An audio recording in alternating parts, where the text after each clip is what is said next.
कारण माझ्या समोर उभे आहेत माझं साम्राज्य चालवणारे असे अनेक हिरे आहेत, पण त्यातील माझे दोन लाडके वाघ मथुर आणि बकासूर. मथुर, तू मैदानात पाऊल टाकतोस ना, तेव्हा मातीचाही अभिमान वाढतो. तुझ्या नजरेत जो आत्मविश्वास आहे ना, तो पाहून माझं तरुण पण आठवतं.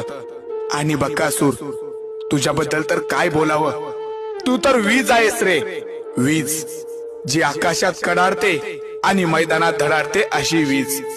12 वेळा हिंद केसरी झालेला बकासूर.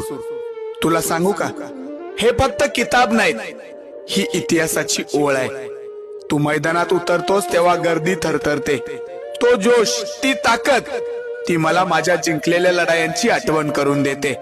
तुम्ही दोघं आज जिथं उभे आहात ना, तिथं पोहोचण्यासाठी मी आयुष्य घालवलंय. माझ्या श्वासातली शेवटची ताकद मी मैदानावर सोडली.